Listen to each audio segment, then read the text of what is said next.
అప్పుల బాధలు వెంటాడుతున్నాయా? అయితే 6 JVR వారి జాతిరత్నాలు ధరించండి.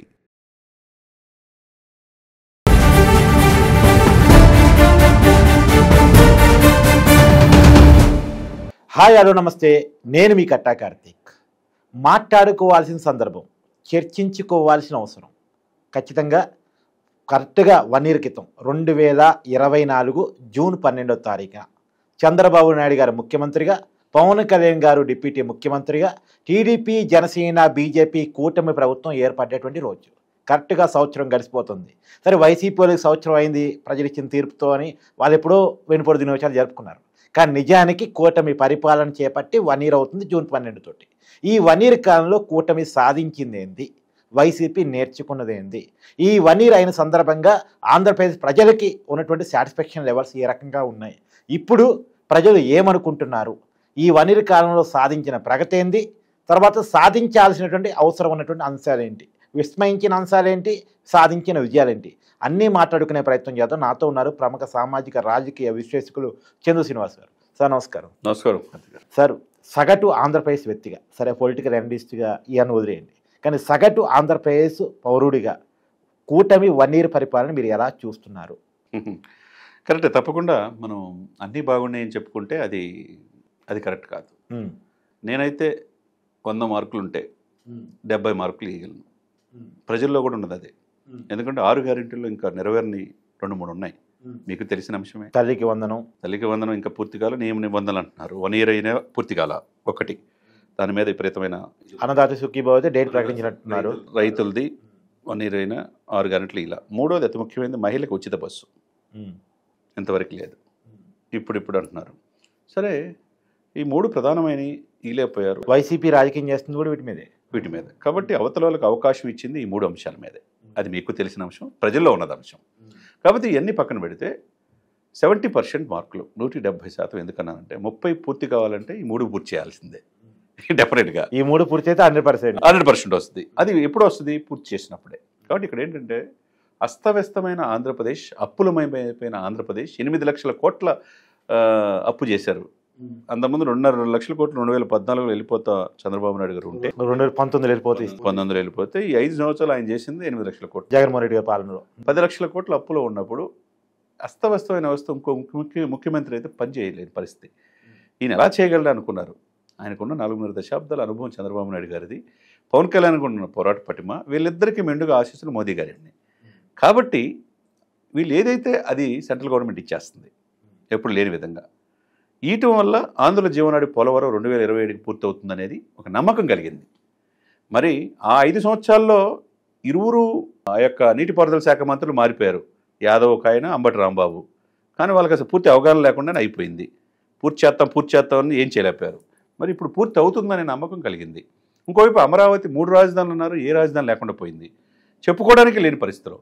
ఇప్పుడు అమరావతి అవుతుంది అనేది నిత్యం 24 hours పని చేస్తుంటే దాన్ని బట్టి అర్థమవుతుంది. నమ్మకం కలుగుతుంది, మనకు రాజధాని తయారవుతుంది అనేటువంటి. ఇవన్నీ ఒక ఎత్తు అయితే సార్, 1వ తారీఖు కల్లా పెంచిన పెన్షన్స్ 3,000 నుంచి 4,000 ఇచ్చారు. అవును, పెంచిన పెన్షన్లు అందుతున్నాయా లేదా, ఎక్కడి నుంచి తీసుకొస్తున్నది ఏంది కదా. 1వ తారీఖు కల్లా వాలంటీర్ లేకుండానే ఇంటికి వెళ్ళి ఇచ్చేస్తున్నారు సార్. అది విజయంగా మనం చూడాలి కదా ఖచ్చితంగా. రెండోది, నెలాఖరు అయితే తప్పితే వాళ్ళకి జీతాలు లేవు గత ప్రభుత్వంలో. అవును, అటువంటిది 5వ తారీఖు లోపు జీతాలు పడుతున్నాయి ప్రభుత్వ ఉద్యోగులందరికీ. మరి దాన్ని బట్టి ఏమనాలా? చివరికి కొంతమంది ఉద్యోగస్తులు సిపిఎస్లు వాళ్ళు పెట్టుకున్న డిపాజిట్లు కూడా వాడారు గత ప్రభుత్వంలో, ఎరియర్స్ అవన్నీ కూడా. ఇప్పుడు అది లేదే. తర్వాత డిఎస్సి ఇస్తామన్నారు, దాని ప్రకారం 12,000 నోటిఫికేషన్ ఇచ్చారు. గ్రూప్ 1 గ్రూప్ 2 ఇస్తామన్నారు, దాని ప్రకారం ముందుకెళ్తున్నారు. ఇవన్నీ ఒక ఎత్తు అయితే నడవడానికి ఇబ్బంది పడే పరిస్థితులు, బాలింత వాళ్ళ ఇంటి దగ్గర నుంచి హాస్పిటల్కి వెళ్ళేలోపు ఆ గతుకులకి ప్రసవించే పరిస్థితిలో రోడ్లు హ్యాపీగా ఉన్నాయి కదా. ఇవాళ హ్యాపీగా ఉన్నాయి కదా.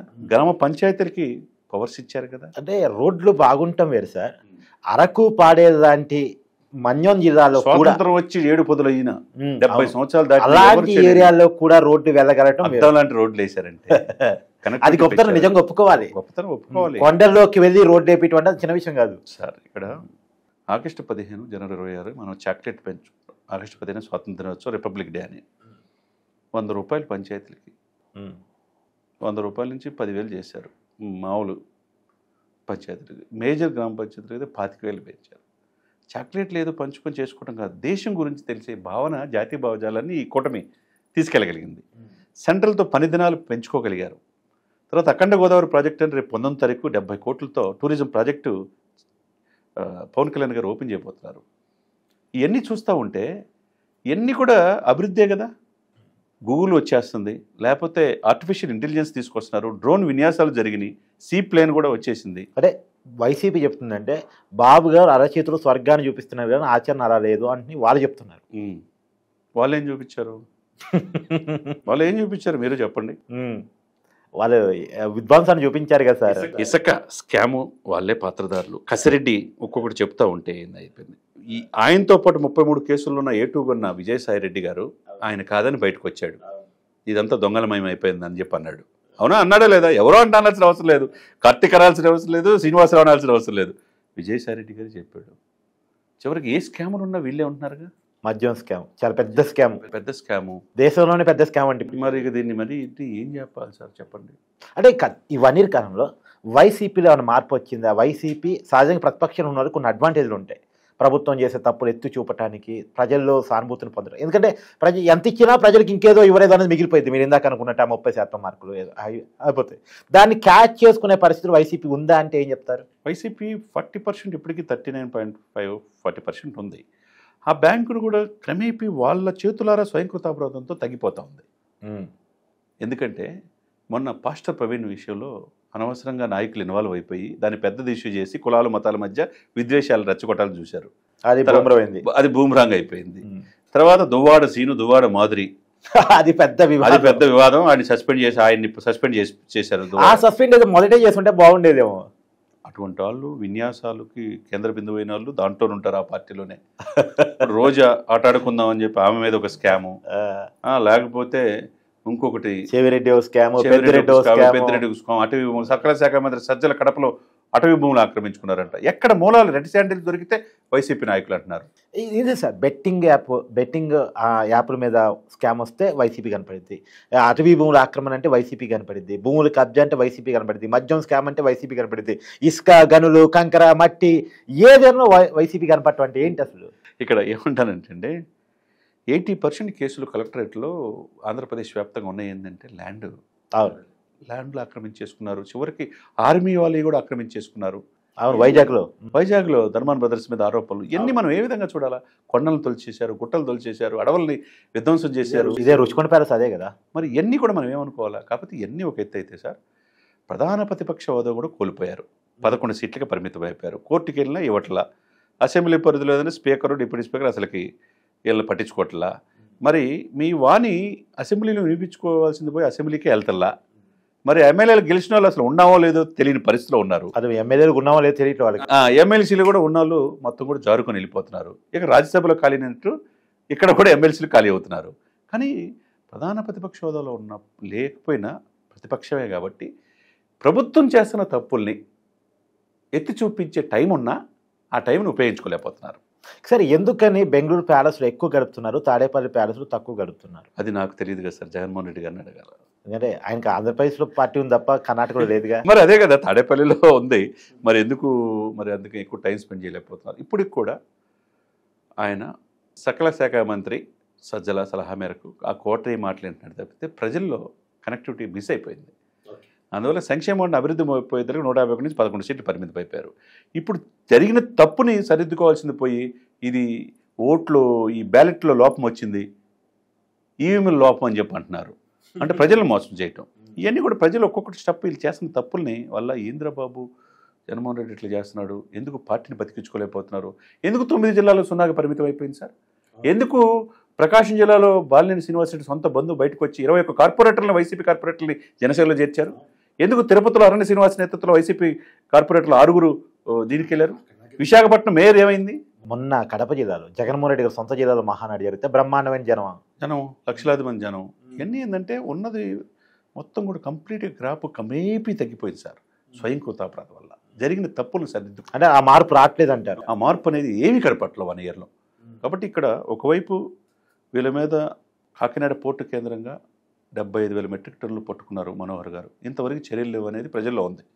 చర్యలు తీసుకోవాల్సిన అవసరం కూడా ఈ కుటుంబం మీద, ప్రభుత్వం మీద ఉంది. మరి దూరంపూడి మీద ఆరోపణలు వచ్చినప్పుడు చేయాలి కదా. ద్వారంపూడి మీద, పెద్దిరెడ్డి మీద, పేరు నాని వాళ్ళ శ్రీమతి మీద ఏకంగా ఇవన్నీ ఉన్నాయి. జగన్మోహన్ రెడ్డి దాకా స్కామ్లు ఉన్నా అరెస్టులు తీసుకోవడంలో, చర్యలు తీసుకోవడంలో కొన్ని లోపాలు ఉన్నాయి అనేది మాత్రం అది కూడా ప్రజల్లో ఉన్నది. కాబట్టి ఇవన్నీ కూడా సరిదిద్దుకొని ఏదైనా కానీ ఏ ప్రభుత్వం అయినా కనీసం 2 సంవత్సరాలు టైం ఇవ్వాలా వాళ్ళ సత్యలేత నిరూపించుకోవడానికి. ఈ ప్రభుత్వం ఇప్పుడిప్పుడే అభివృద్ధి బాగానే ముందుకెళ్తుంది కాబట్టి మనం 2 సంవత్సరాలు అయితే కానీ ఇలా పూర్తిగా లైన్లో వచ్చే అవకాశం లేదు. పెట్టుబడుల గురించి ఏం చెప్తారు, కంపెనీల గురించి ఏం చెప్తారు, ఉద్యోగాల గురించి ఏం చెప్తారు? ఎందుకంటే బాబు గారు ముఖ్యమంత్రిగా ఉన్నారంటే జనం ఎక్స్పెక్ట్ చేసేది ప్రధానంగా ఇవి కాబట్టి వాటి గురించి ఏం చెప్తారు? డెఫినెట్గా అండి, టూరిజం డెవలప్ చేసుకోవాల్సిన అవసరం ఆంధ్రప్రదేశ్కి ఉంది. గుజరాత్ తర్వాత తీర ప్రాంతం ఎక్కువ 974 కిలోమీటర్లు ఉంది కాబట్టి ఫుడ్ ప్రాసెసింగ్ యూనిట్స్ కావచ్చు, గోదావరి జిల్లాల అందాలు కావచ్చు, లేదా బోటింగ్స్ కావచ్చు, ఇవన్నీ కూడా చేసుకోవాలా. హైదరాబాద్ అవన్నీ ఉన్నాయి కాబట్టి ఎంటర్టైన్మెంట్కి సాధనం కాబట్టి ఫాస్టెస్ట్ గ్రోయింగ్ సిటీగా అభివృద్ధి చెందుతుంది. ఆ విధంగా అందిపుచ్చుకొని ఆంధ్రప్రదేశ్ కూడా ఆ విధంగా ముందుకెళ్ళాలి. అప్పుడే పెట్టుబడులు ముందు వస్తాయి. పెట్టుబడులు కూడా సింగిల్ విండో క్లియరెన్స్గా ఇచ్చేయాలి.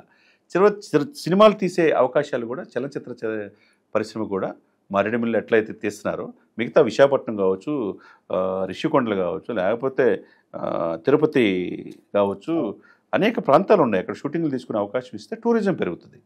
టూరిజం వల్లే కదండి దేశాలు బాగుపడుతున్నాయి. మనం బ్యాంకాక్ చూసినా, మలేషియా చూసినా,